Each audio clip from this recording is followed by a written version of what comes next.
여러분 안녕하세요. 찾아가는 새벽기도 시카고 예수사랑교회 조선영 목사입니다. 오늘도 변함없는 주님의 은혜와 평강이 저와 여러분의 삶의 종일 풍성하기를 기도합니다. 오늘 말씀은 마태복음 27장 15절에서 26절까지 말씀입니다. 제가 읽어드리지요. 명절 때마다 총독이 무리가 원하는 죄수 하나를 놓아주는 관례가 있었다. 그런데 그때 예수 바라바라고 하는 소문난 죄수가 있었다. 무리가 모였을 때 빌라도가 그들에게 말하였다. 여러분은 내가 누구를 놓아주기를 바라오? 바라바 예수요? 그리스도라고 하는 예수요? 빌라도는 그들이 시기하여 예수를 넘겨주었음을 알았던 것이다. 빌라도가 재판석에 앉아있을 때 그의 아내가 사람을 보내어 말을 전하였다. 당신은 그 옳은 사람에게 아무 관여도 하지 마세요. 지난밤 꿈에 내가 그 사람 때문에 몹시 괴로웠어요. 그러자 대제사장들과 장로들은 무리를 구슬러서 바라바를 놓아달라고 하고 예수를 죽이라고 요청하게 하였다. 총독이 그들에게 물었다. 이 두 사람 가운데서 누구를 놓아주기를 바라오? 그들이 말하였다. 바라바요. 그때 빌라도가 그들에게 말하였다. 그러면 그리스도라고 하는 예수는 나더러 어떻게 하라는 거요? 그들이 모두 말하였다. 그를 십자가에 못 박으시오. 빌라도가 말하였다. 정말 이 사람이 나쁜 일을 하였소? 사람들이 더욱 큰 소리로 외쳤다. 십자가에 못 박으시오. 빌라도는 자기로서는 어찌할 도리가 없다는 것과 또 밀란이 일어나려는 것을 보고 물을 가져다가 무리 앞에서 손을 씻고 말하였다. 나는 이 사람의 피에 대하여 책임이 없으니 여러분이 알아서 하시오. 그러자 온 백성이 대답하였다. 그 사람의 피를 우리와 우리 자손에게 돌리시오.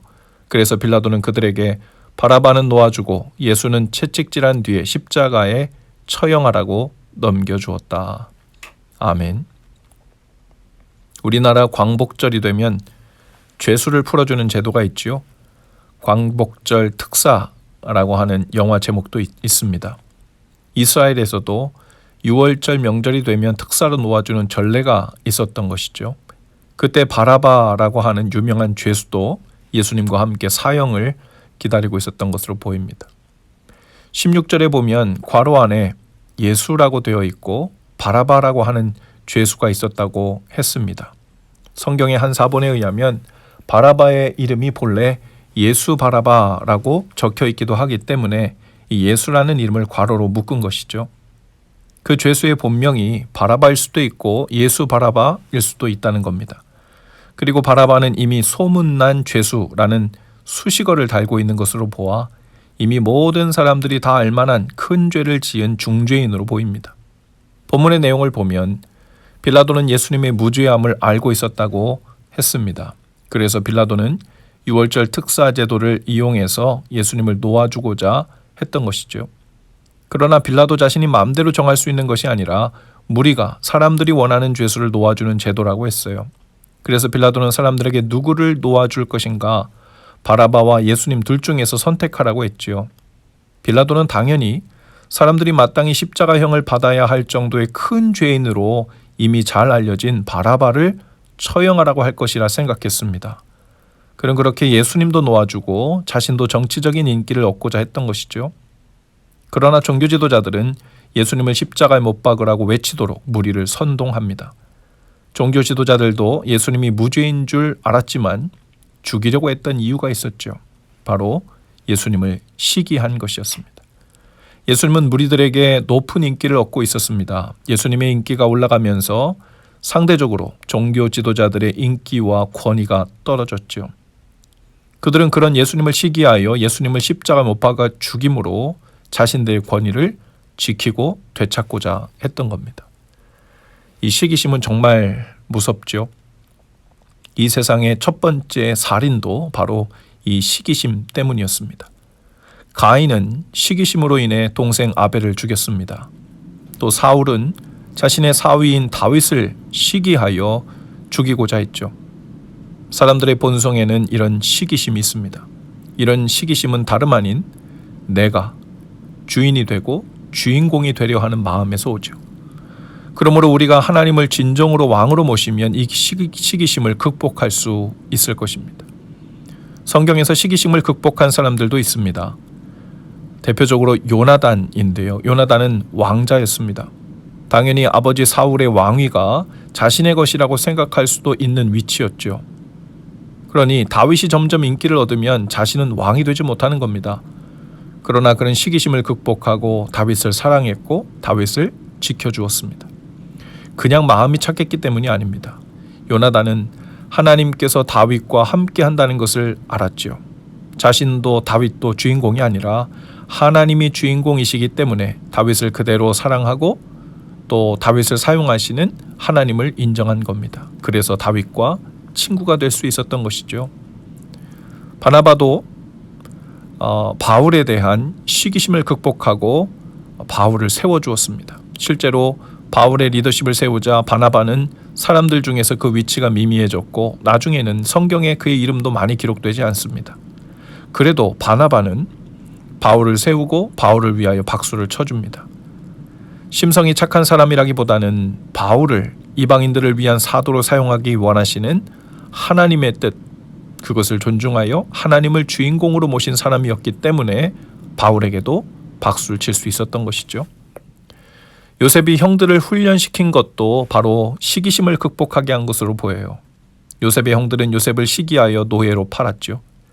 총리가 된 요셉은 형들을 만났을 때 친모의 동생이었던 베냐민에게 5배 음식을 주어서 형들이 마치 자신에게 했던 것처럼 아직도 베냐민을 시기하는지를 테스트한 것으로 보입니다. 그러나 형들은 이전과 다르게 기쁨으로 함께 먹고 마시는 것을 봅니다. 또한 한 번은 베냐민을 감옥에 가두어 형들이 진정으로 베냐민을 위해 함께 슬퍼하는지를 테스트하기도 했죠. 그러자 형 유다는 베냐민을 대신하여 자신이 감옥에 갇히고자 하기도 합니다. 그들은 진정으로 잘못을 뉘우쳤고 요셉을 팔았던 것을 하나님 앞에서 회개하고 있었던 것이었습니다. 시기심을 극복한 사람은 다름 아닌 하나님을 주인공으로 삼고 하나님을 주인으로 모신 사람들의 특징입니다.